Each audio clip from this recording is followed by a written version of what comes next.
When I was doing the carnivore diet for the first month and a half, I was alternating different types of foods between chicken, turkey, beef, pork, all these different types of foods, fish.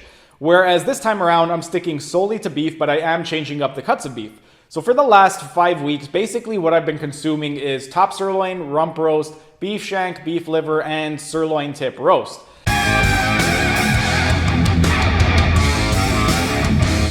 Hey everyone!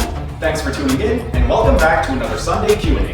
Before we start, just a quick reminder that if you like what you see, be sure to subscribe to our channel and hit the notification bell so you don't miss out on any of our videos. Also, if you have any questions, ask them down in the comment section, and we'll either respond to you directly in the comment section, or answer your questions during another one of our weekly Sunday Q&As. Alright, time to answer your questions. Hey everyone, thanks for tuning in and welcome back to another Sunday Q&A. Today's question is with regard to food consumption. A lot of you want to know what foods have I been consuming since I stopped doing my bulking diet about 5 weeks ago. So that is going to be the question that I'm going to be answering in today's video. Now, as I just stated and as I mentioned in previous videos, I did go through a bulk a couple months ago, and one of the reasons that I went through the bulk was because when I started the carnivore diet, my weight was going down and down and down. Eventually it dropped down to 146 pounds. I did manage to bring it back up a little bit to 152 before I started my bulk, but I did want it to go back up, back into the 160, so that's what made me start my bulk. When I stopped the bulk after 4 weeks, I ended up putting on 22 pounds in those 4 weeks. And the 22 pounds that I had put on, some of it was fat, some of it was muscle. Overall, I would say I probably put on a few pounds of muscle, but the majority of it was going to be fat and water. My body fat percentage when I started the bulk was somewhere around 6%, and when I finished it, it was somewhere in the high teens. I didn't get it measured, so I don't know the exact percentage. I'm just going based off of my visuals and what I saw with my own eyes. But one of the reasons why I decided to stop the bulk is because once I had finished the 4 weeks, I noticed that the last 2 weeks in particular, I was just not hungry. I didn't want to eat anything, and my digestion was slowing down. I was getting out of breath. So I decided to stop the bulk after 4 weeks as opposed to 6, which I had planned on doing. And those are the main reasons that I decided to stop. So when I stopped the bulk, I just went back to what I was doing prior to the bulk in terms of eating between 1.5 pounds to 2 pounds of food. And my weight has gone back down, but I have been able to maintain a decent amount of it. So I stopped the bulk at 174, and when I weighed myself last week, I was down to about 165. So I have lost about 9 pounds since I stopped the bulk, but I am still up about 13 pounds from when I started it. When I was on the bulk, I had mentioned that I was going to be consuming 3 pounds worth of meat every single day. I was consuming 2 pounds of medium ground beef and 1 pound of beef liver. I did that for 1 month straight. And in terms of putting on weight, it did what it was supposed to do. It worked. I ended up putting on those 22 pounds. For me, though, I have mentioned in previous videos that once I get to about 170, I start to get a little bit sluggish. My digestion starts to slow down a little bit. I feel out of breath. My endurance goes down. And same thing happened this bulk. As soon as I hit the 170 mark, I started getting out of breath. My workouts were a lot more labored. So that's one of the reasons why I decided to stop it early. And when I did stop it early and went back, I didn't go back to exactly what I was doing. When I was doing the carnivore diet for the first month and a half, I was alternating different types of foods between chicken, turkey, beef, pork, all these different types of foods, fish. Whereas this time around, I'm sticking solely to beef, but I am changing up the cuts of beef.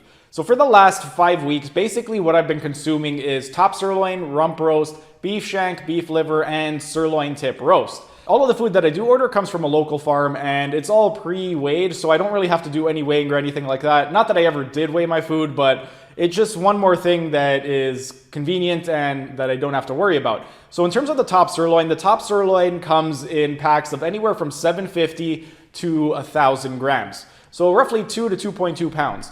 And when I consume the top sirloin, I'll have one of those a day. I'll chop it up, I'll have half for breakfast, half for dinner, and the way that I prepare the top sirloin is I will put it on the barbecue.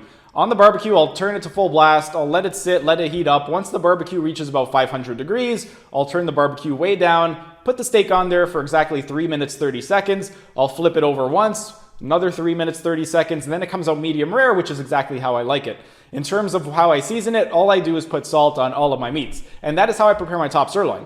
Now for the rump roast, there's a couple ways I'll do it. I will either chop it up into steaks and barbecue it, or I will put it in the crock pot and slow cook it overnight. It really depends on what I feel like and also how much of a rush I'm going to be in the next morning. If I don't have a lot of time, or if I feel like I want to sleep in a few extra minutes, then I'll put it in the crock pot. That way it's ready for me in the morning. I don't have to do any cooking. If I have a little bit of extra time, then I'll put it on the barbecue. I'll cook it as though it's a steak.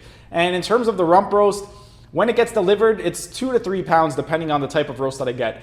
If I do have a 2-pound roast, I'll have that in one day. So I'll chop it up in half, have half for breakfast, half for dinner. If it's a 3-pound roast, I'll cut it in half. I'll have half on one day, half the other day, and that half I'll cut it up into another half. So I'll cut it up into quarters.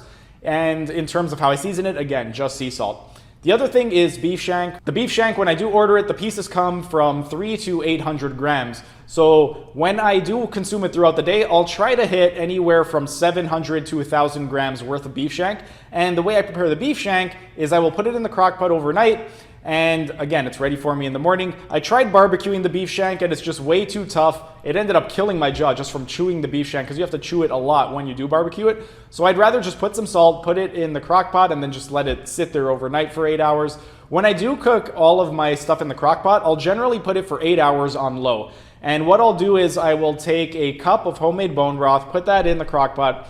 I'll take a cup of water, put that in the bone broth, and then I'll take some butter, put the butter in the crock pot, and then I'll just turn it on and let it sit for 8 hours. Another thing that I consume, which has been a staple of the carnivore diet for me for the last 4 months, is beef liver. With the beef liver, I pretty much cook the beef liver the same every single time. I'll get my cast iron skillet, I'll put some grass-fed butter in the cast iron skillet, and then I will just fry it up, put a little bit of sea salt, and then that's it. And with regard to the beef liver, that's pretty much been the way that I've always done it, with the exception of last month when I was doing the bulk and I was adding in the ground beef. But for me, I like the taste of liver, so I don't mind just having liver on its own, just with a little bit of salt. If you're the type of person that needs to season it a little bit with some other stuff, or even add in some stuff like some bacon just to get that liver taste out of it. If you don't like that liver taste, then go ahead, do whatever you like as long as it allows you to adhere to the diet. If you don't like liver at all, you don't have to consume it. Me personally, I'm a fan, so I do consume it as part of my carnivore diet. And the last thing that I have been consuming is a sirloin tip roast. Sirloin tip roast, I'll do the same thing as with the rump roast. I will either cut it up into quarters if it's a 3-pound roast, or in halves if it's a 2-pound roast. If it's a 2-pound roast, I'll have it throughout the course of the day. I'll have half for breakfast, half for dinner. If it's 3 pounds, I'll cut it up into quarters. I'll have a quarter for breakfast, quarter for dinner, and then I'll repeat that the next day. And in terms of how I prepare it, same thing as the rump roast. I'll either barbecue it or I'll put it in the crock pot. If I don't have time the next morning, then what I'll do is put it in the crock pot. That way it's ready for me as soon as I wake up in the morning. If I have a little bit more time, then I'll put it on the barbecue and grill it up. And in terms of how I season it, same thing as everything else. I'll just put a little bit of sea salt and that's it. It's good for me. 3.5 minutes on the barbecue. If I am going to be barbecuing it, flip it over. Another 3.5 minutes, comes out nice, medium rare, just the way I like it. And in terms of the barbecue, same preparation. Turn it on high, wait for the barbecue to hit about 500 degrees Fahrenheit. Once it hits 500, I'll turn the temperature way down, put the steak on there, 3.5 minutes, flip, 3.5 minutes, perfect steak, medium rare every single time. And that's pretty much it for today's video. If you enjoyed today's video, give it a thumbs up. And if you have any questions with regard to my experience with the carnivore diet, or any questions at all with regard to the carnivore diet, or any other questions with regard to exercise, nutrition, supplementation, go ahead, ask your questions down in the comments section. I'll either respond to you directly in the comments section or get back to you during another one of our Sunday Q&As. But that's it for today's video. Thanks for tuning in, and I'll see you again next week. That's it for today's video. Thanks for tuning in. If you liked what you saw, be sure to hit that like button, subscribe to our channel, and hit the notification bell so you don't miss out on any of our videos.